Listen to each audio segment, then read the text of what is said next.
Hello, America, and welcome back to another episode of To Hear Me Tell It, the life and times of Jerry Daniels. When you've had your daily dose of today's craziness, dealing with all them Karens out there, ride shotgun with old JD as he goes back and recounts the life and times of growing up in the South during the 60s and 70s. I believe we were called baby boomers. Stories that you will say, yep, I done that, but I ain't gonna tell my kids, and I ain't never told my spouse. But whatever the truth be, it will be this, to hear me tell it. Hey, well, good morning, folks, and welcome to a late, yes, I'm late. I've been busy, man. I've been busy, but welcome to another episode of To Hear Me Tell It. It's I guess somebody said the other day, they say, how's it feel to be retired? I said, hell, I don't know. I'm too damn busy. I'm busy. But that being said, last week, last week, the most recent podcast / YouTube was released on the 15th of October. So here it is. Today is the 25th. It's Saturday, the 25th. Didn't get another one out in time, so I'm doing this one. But then I got to pack up and I got to go somewhere and do something else. So I'm still day late and a dollar short. What can I say? I don't know. Thank y'all for listening to the whopping 20 plus people. I appreciate you. Continue to subscribe if you haven't done so. Share it with other folks if you hadn't done so. All right, so get straight to it because I'm in a pinch. The chickens are doing well. They haven't molted yet. Everybody goes, get ready. They're going to start molting. I haven't seen that yet. I had to readjust the timing. I just like learning, and I like learning by reading, learning from other people, but I also love learning from my experiences. So what I've learned is the chickens apparently know when the sun's coming. I've come to that conclusion. They know when the damn sun's coming. I don't know, maybe they have an internal clock inside and they just know. They've been sitting on the roost for X amount of hours. But about an hour before daybreak, they start to stir a lot. So now we're talking around, because we haven't done the time switch yet, and it's this late in October. But they start stirring about an hour before the sun breaks. And they'll, I guess because their egg laying cycle, because we've talked about this before, chicken lays an egg about every 24 to 26 hours. That's when a chicken is supposed to lay an egg. But so I've adjusted it to turn the light on in the coop, because I got an automatic timer in there, but to turn the light on early so they can see what the hell's going on, because if I don't, I've noticed that in the dark of the night, it's still pitch black dark and chickens can't see in the dark, but they'll jump off their roost and they'll just lay an egg on the floor. And the other day there was 3 eggs on the floor. Now, if the chickens learn that that is a food source, a chicken will bust an egg open and eat it in a New York second. If they learn that's what it is. So several weeks ago, if not a couple of months ago, that started to come because some of the newer hens were just laying eggs haphazardly, and some of them were soft shell eggs. And before I could stop it, they'd get on it and eat it. And I thought, I got to break them with this. So a friend of mine said, you need to buy you one of them wooden eggs, just a light brown tan wooden egg. So I did. And then the first day I took that wooden egg, I may have already said this, and if I have, then forgive me for repeating myself. But anyway, so I walked in there with that little wooden egg and I throwed it on the floor in the pen, not in the coop, but out in the pen. I throwed it on the floor, and man, they jumped on it. And then they all took turns pecking at it, and then realized it was not something they could eat. And then I picked the egg up, and I held it in my hand, and I waited probably a couple hours. I went back in there and I threw that egg on the floor again, and they all jumped on it, and they didn't give it as much as attention. So I did that over a couple of days, to the point where in a matter of 2 days, I throw the egg on the floor, the wooden egg on the floor, and they all just go, and they don't even go to it. And now I just leave it on the floor, and every time I go in there, I make sure I kick it around. Anything that moves gets their attention. And then when they see it's that egg, they do nothing. They have absolutely no interest in it. And it worked, because now when the eggs are on the floor or in the sometimes they'll mess up and put one on the floor in the pen, but when they're in the floor in the coop, they don't give it much interest. And then I noticed last week, I got a yawn. Oh man, I'm sorry. But I noticed last week,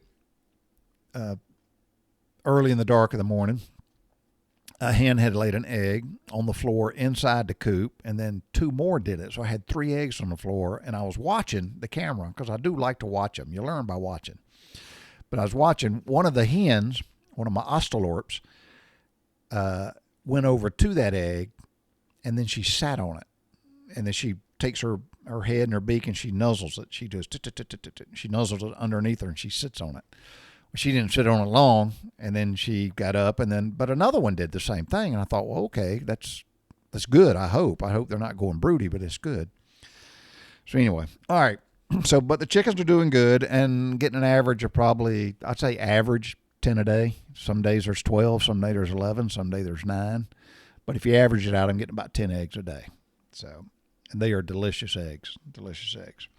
My garden is still going well. Still have waiting for my cabbage and my broccoli to go ahead and fully mature so I can harvest it. And the lettuce is doing real good. We haven't had a frost yet. The lowest the temperature has been up here is 39 degrees one night or early one morning. But got a couple of good, I forget what kind of lettuce. It's not iceberg lettuce, that tall lettuce. I forget what you call it.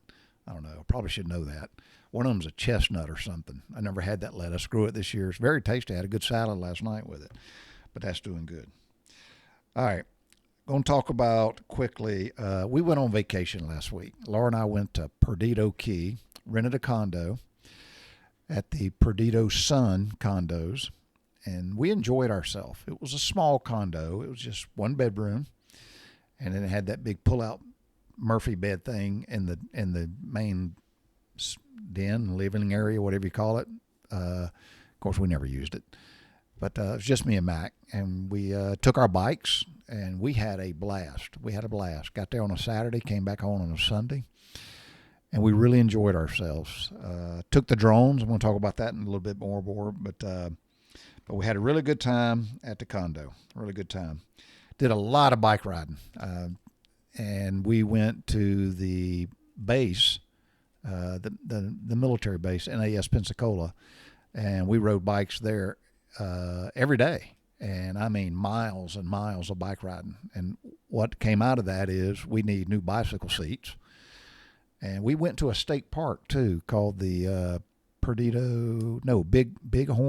Big something. Anyway, it's a state park right there in Perdido Key. No, it's not on Perdido Key. You got to go back to ashore to the Pensacola area, but it's called y'all, I'm sorry. I don't even know what the hell it's called. Bighorn. Let's just say that. Big something.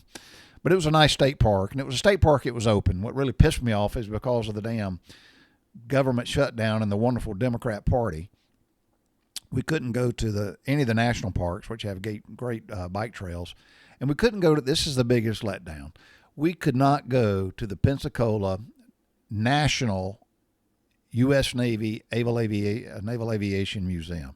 We couldn't go there. And you can see right behind me over here, right over there, you can see that, 75th year of a proud heritage. I bought that poster.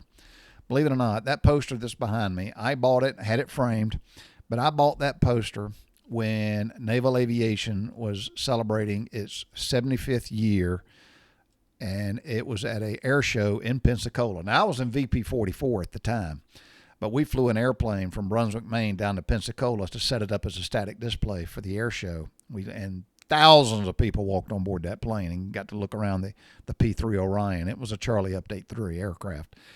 But that poster that you see right there, I bought that poster at that air show and had it framed. And, well, now they've already gone past 100 years. But I was a little pissed off. Actually, I was a lot pissed off. And I did a little YouTube video. Not a YouTube, but I did a Facebook thing because I got out in the parking lot. Anyway, it was just disappointing. The damn Democrats. But we did a lot of bike riding, and we really enjoyed ourselves. Mac had a little spill on her bicycle. And I'm not going to talk too much about it because I'll get in trouble. But she skinned her knee. and I had to render first aid. Luckily, I have all that first aid stuff in my truck. I'm all about being prepared. So we was able to clean it and dress it and put a big bandage on it. But she got a boo-boo. She had a little accident. So, and that was in that state park whose name I can't remember. But it was a beautiful place. Beautiful. I tell you what, Florida's got some pretty, I mean, I'm sure Georgia does too, but Florida's got some really, really pretty state parks. They're well maintained.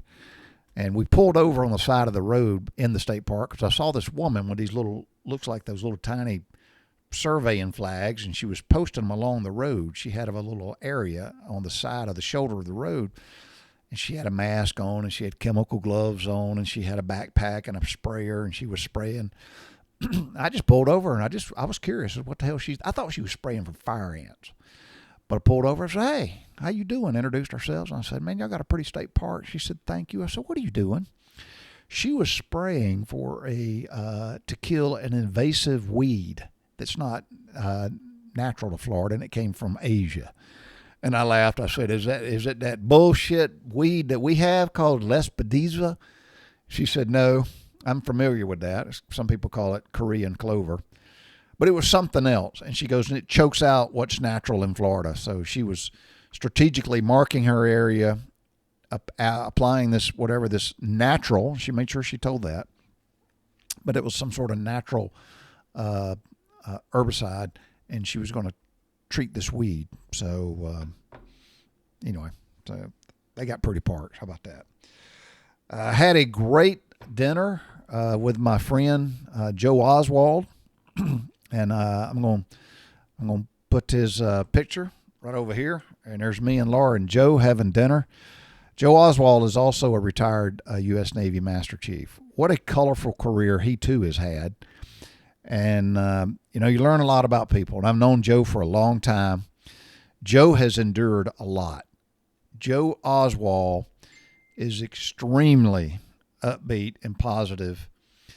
And he's got a wonderful outlook on life, and that's an inspiration. Joe is a testimony of being positive, and he's in his 70s. His health, he's had his challenges like anybody else, but his health is phenomenal.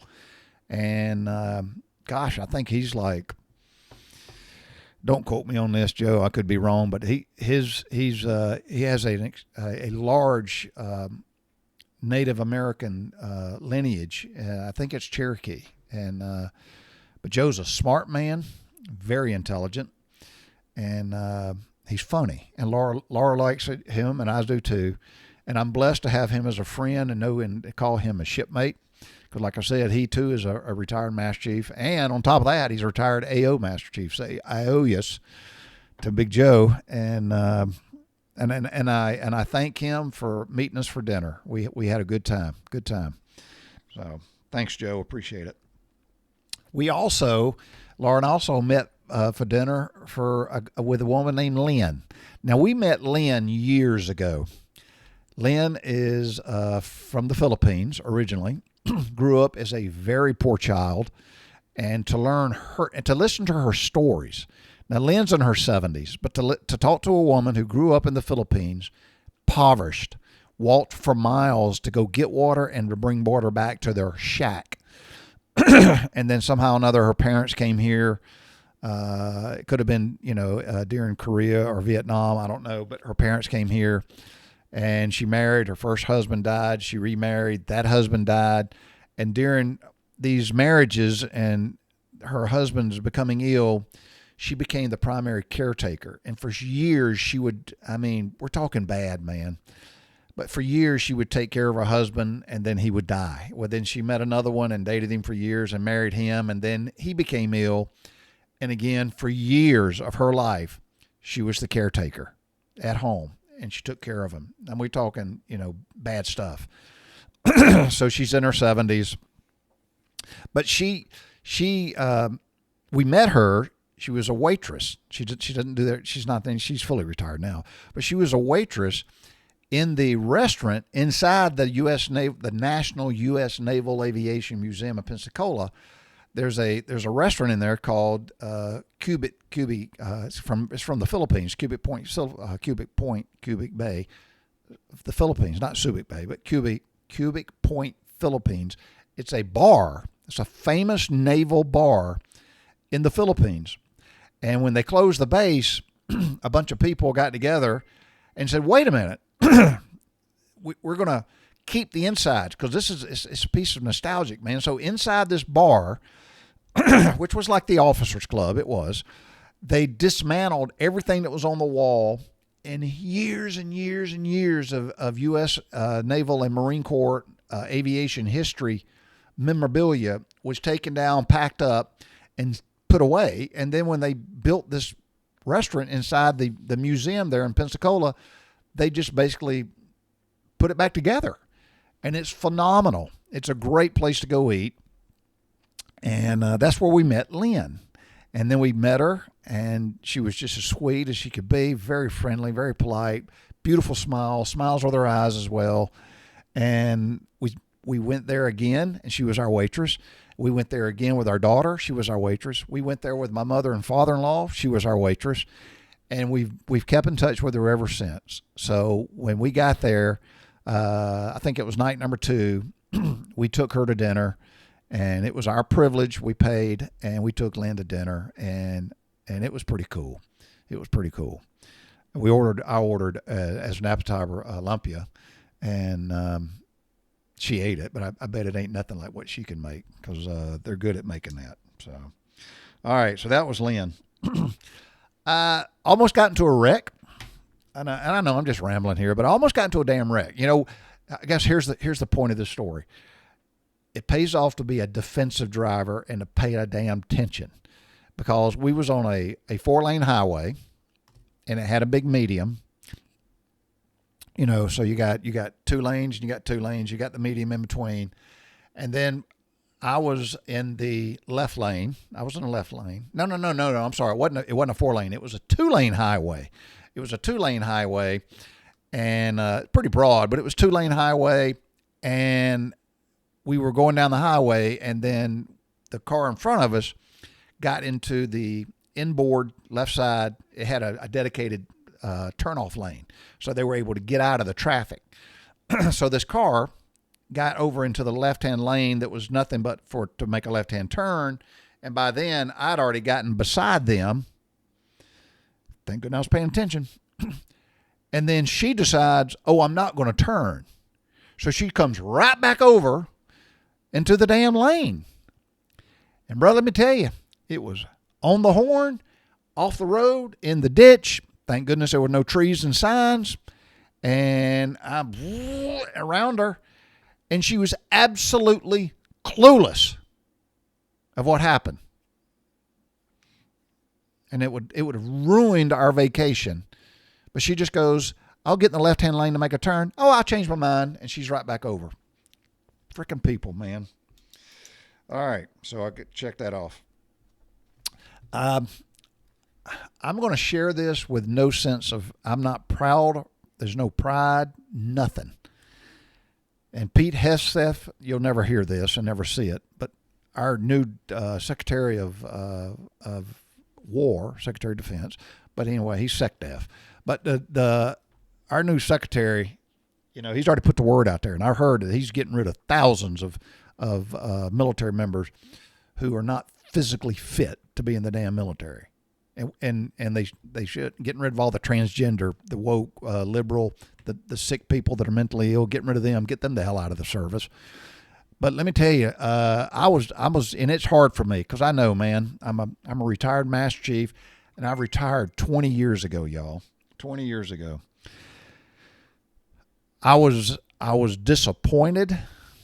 I was shocked. I was amazed at the physical fitness, the personal physical appearance of many. Now, granted, Laura goes, well, you didn't look at yeah, I did. I saw the ones that looked good.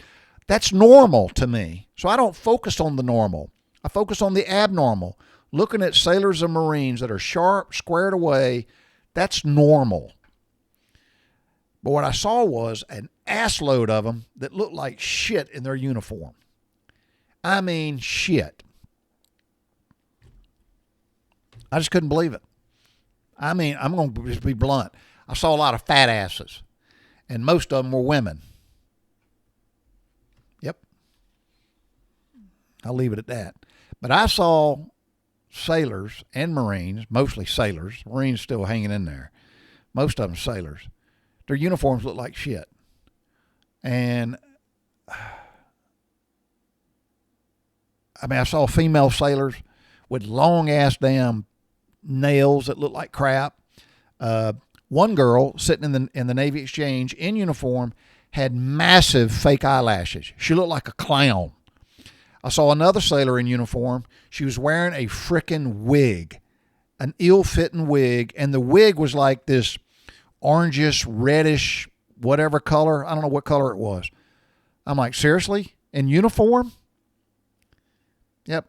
Walk around in uniform, holding cups, drinks, walk around in uniform, hands in the pockets, and they wear those fatigues, and the side pockets are just wide open, look like shit. And walking around talking on their cell phones on speaker. It was pathetic, and I was really disappointed. Did I see a lot of them look good? Sure I did. Did I see a lot of them out PTing? Sure I did. And I was bike riding one day, and I went by a bunch of sailors that were all wearing a uniform physical training, we call it PT gear. And let me tell y'all something. I rode by them, and I could tell they were just not the students going to Naval Air Technical Training School. These were students like when I went there. I went there as a second class, but these were students I could tell they were Naval Air Crew candidates. They looked sharp. You got to be physically fit if you're going to be a Naval Air crewman. A lot of swimming, a lot of running, a lot of physical fitness. I could tell they were. And then when I rode by them on bicycle, I slowed down. I said, "Hey, you guys Naval Air Crew candidates?" They said, "Yes, sir." I said, "Make it a career." "Yes, sir." And I did it to every one of them. Every one of those sailors I saw, I engaged them, and I said, "Hey, you're in aircrew candidate school?" "Yes, sir." I said, "You make it a career. I told them, I said, "You're gonna find a point. You're going to be motivated to get out. You make this a career. This is a great career." So anyway, that was my mentoring. Wasn't much, but it was there. So all right, two more things before I wrap up. When Laura and I went down there, of course, we left here and we traveled down I-75 till we got to Atlanta. Then we got to 280 bypass, went around Atlanta, and then we got on 85 south and went that way. I noticed we was on the 285 bypass going around Atlanta. And you're going to see right over here, you're going to see a series of pictures. And Laura took them. But there's some dude, maybe a dudette, I don't know, there's somebody that sells all this stuff. And there we go. And you can see it. And you'll see that these signs, you'll see several of them, but somebody is selling their stuff off of exit 66 on I-85, and they're selling their stuff at exit 15 on I-285. So they got two places that are selling their stuff. Exit 15 on I-285 and exit 66 off of I-85. And they just have these big, huge pieces of plywood, as you can see in the signs. And you can see they spray painted them. They look like shit. And they're selling peach stuff. And we only took a few pictures. But they're selling peach salsa, peach cobbler, peach jelly, peach jam, peach donuts, peach pies. I thought they were selling peach sushi, peach shoelaces. Hell, I don't know. But I saw that. I thought, A, it looks crap. It's unsightly, and if somebody's passing through the state of Georgia, they're going to go, "Well, we're in Georgia." I mean, it is redneckish bad. I thought, surely there's a law against that. Because if one person does it, then everybody can do it. But this person, and it was granted, it was on a Saturday and a Sunday. Both times we saw it, so it was on a weekend. Doesn't matter. So our federal tax dollars pays for those things called interstates. And then I'm sure there's other taxes that go involved in the maintaining of the interstate. But it starts with an I, so that's an interstate. So somebody takes care of all that at the taxpayer's expense. But this guy makes these signs out of plywood and leans them on the taxpayer's signs and the guardrails. And I can't imagine if a high wind came by and blew one of them out into the road, it'd be a hazard. So I engaged. I'm not throwing him under the bus. I'm sure he knows what he's talking about. So it's nothing about him. It's about what I learned. So I engaged at the eye doctor appointment this week, my state representative who works down at Atlanta at the Capitol. I said, hey, Rick, talk to you about something. And he's like, and I feel sorry for him because he comes home, he lives here, comes home and he's like, oh, hell, here's a constituent. And I get it, Rick. But, and Rick's a nice guy. He's got a nice family, his wife, his children. They're wonderful, good, godly Christian people. And Rick does a good job for us. But he's like, oh, hell, here comes Jerry. I'm like, yeah. So I said, let me talk to you. And I told him all about the signs and he laughed and said, yeah, it's legal. I said, there ain't no damn law against that. He goes, no. He goes, they can do that. They gotta wait and put them up on the weekend and take them down before the weekday starts. I said, well, you're kidding me. He goes, no. I said, you serious? He goes, yeah. I said, well, it looks like shit. And I said a lot more, but I'll just leave it at that. So, all right. So, took the drones, a drone. I didn't take both of them. I took one of my drones, the one I can afford to crash the least, I guess. I don't know how that is. I took the drone that I had the least amount of money invested in. How's that? But it takes great quality videos and still shots.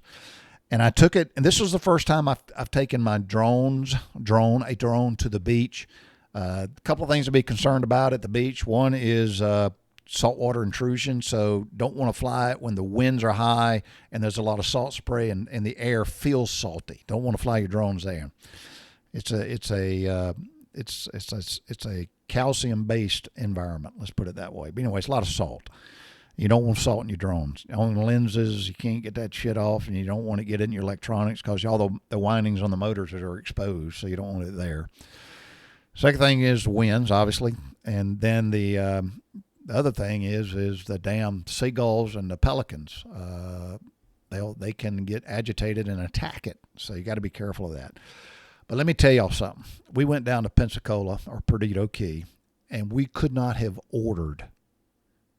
From God, we could not have ordered any better weather. The day we got there, it was a little windy. But I'm going to tell you right now, the other day 2, 3, 4, 5, the weather was absolutely flawless, y'all. Flawless. Very low winds. The temperature was perfect. In the 60s at night, low 80s during the day. Slight breeze, nothing to contend with. The sea state was calm. And I flew the drones every morning and every afternoon down at the beach. That's when we go to the beach. We go to the beach early in the morning to watch the sunrise. We go with our little chairs. We set up our little table. We have our coffee, a pastry, and then we just kick back. We lay there and we watch the sun just breach over the water. It's beautiful. And I got some really good footage. Check out my Facebook page if you haven't done so. But Aptera Drone Imaging. Aptera is spelled Aptera. Aptera Drone Imaging. We have a Facebook page. We have a web page too. We have a YouTube channel. But check those out. And anyway, I had a great time. First time I ever flew the drones out over the ocean. Pucker factor was a little tighter than a snare drum. It was tight. Because at one point I found I found a mother dolphin and her 2 calves. And once I found them, I started tracking them. And I got a lot of footage. And most footage you collect with drones, you only use so many seconds out of so many minutes. But anyway, I realized I was following them and they were going out to sea. And I looked down at my control panel and I realized, holy snap, I'm almost a mile away. So I turned my drone around and came back. So, but yeah, it was fun. We enjoyed it. Got some really good footage. I hope you enjoy it. And maybe I'll even put a couple of still pictures over here and whatnot. All right, the last thing I'm going to talk about is something that I witnessed. And Laura even told me when I was videoing it, she goes, don't do that. I said, no, I want to do it because I want to talk about it. But I witnessed something for the first time I'd never seen before. Now, I have seen this phenomenon, I guess is the word. I've seen it in movies, modern movies. It's got something to do with the cell phone and vanity. But I had never witnessed it. I've seen it on Facebook. I've seen memes, whatever you call them. I've seen it. I've seen it, and I've seen people making fun of people, but I'd never witnessed it with my own eyes. And Laura and I were out on the beach, and it was during the evening, and the sun was setting. And so we got there early before the sun had set. We set our little chairs out, and I think this may have been the last day. Anyway, it was not suitable to fly the drones, so I wasn't focused on the drones. But we were just sitting there, and when we go down on the evenings, Laura and I go down on the evenings, we take our little cooler, we take our little chairs, we take our little table, and we're strategic. We don't have any glass products, but we have our olives, our cheese, our crackers, and hors d'oeuvres, whatever you want to call them, and sausages, little pieces of sausages and pepperonis and stuff. And we go down there and we just enjoy it. We drink our wine and we watch the sun go down. But while we were down there, and I'm gonna put her picture over here, and I may even share a clip of the video that I did take. But this was the first time I've ever seen this. And there was a young girl. I'm going to speculate she was in her teens, 16, 17, maybe 15. I don't know. But y'all, when we got there, she was just kind of like laying flat on her back in the sand with clothes on. But it was all about this thing. That's what it was about. And she'd lay there and she was doing all this stuff. And you could tell she was either filming or talking to somebody. So in one hand was the cell phone, and she was, and I felt sorry for her because like I said, I've never seen this before. She was by herself. Y'all, she was consumed with how she was looking at this thing and that what she was going to look like. And the other hand, she had two hands. She had a phone in one hand. The other hand, she had a hairbrush. And she was constantly touching and adjusting herself. And then she'd go, and then she'd talk, and then you could see her. But she was constantly either taking pictures or filming herself and constantly grooming herself. She did it the entire freaking time. And then at one point she got up, and when the sun was setting and other people are taking videos of their selfies and stuff, and the sunset's in the background, but she's facing the sunset. And she's got her, her phone, and I felt sorry for her. I thought, golly, man, to be that shallow, and that's what kind of adult will she turn out to be? I don't know. I don't know what to describe it. I'd never seen anything like that before in my life. I just thought, damn, that's it. She wasn't with friends. She wasn't partaking in the God's beauty. It was just her phone, her hairbrush, and herself. And I thought, man, wow. So anyway, all right. I'm already at 30-something minutes.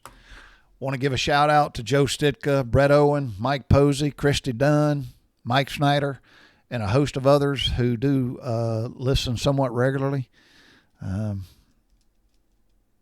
Thank y'all. I do appreciate it. Mike Posey is still recovering, and that's a good thing.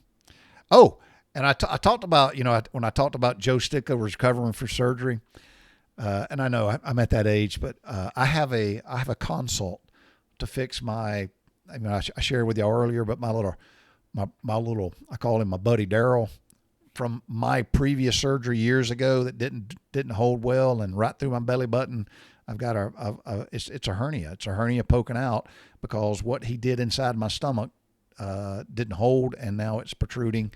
But I got an appointment with a doc to get that fixed. So I hope that goes well. All right, that's it, folks. That's all I got. Sorry I'm late. Y'all have a blessed day. Fall is here. It is beautiful up here in North Georgia. Let me tell you, boy, is it pretty. And the leaf lookers are coming up because yesterday the traffic that was heading north through Pickens County, going up to Fanning County to Gilmer County, or Gilmer to Fanning County, LJ and Blue Ridge, all those cabin rentals up there, the city dwellers are out of the city, and buddy, they're going to the mountains. This is a beautiful time of year. Enjoy it, and one of God's many miracles is the season and the pleasantry of the visuals of watching the seasons. I don't know how to describe it, but God is awesome. That's all I got, folks. Y'all have a blessed day. Be safe. Remember to share this with folks, and that's all I got, man. I put the thing over here on the stop button. Mike Oker, I thought about you because they had all those open slots at the RV campground right there at the NAS Pensacola. So there was plenty of room if you wanted to head down there and go down there during the winter. So y'all be safe. God bless. Bicycle.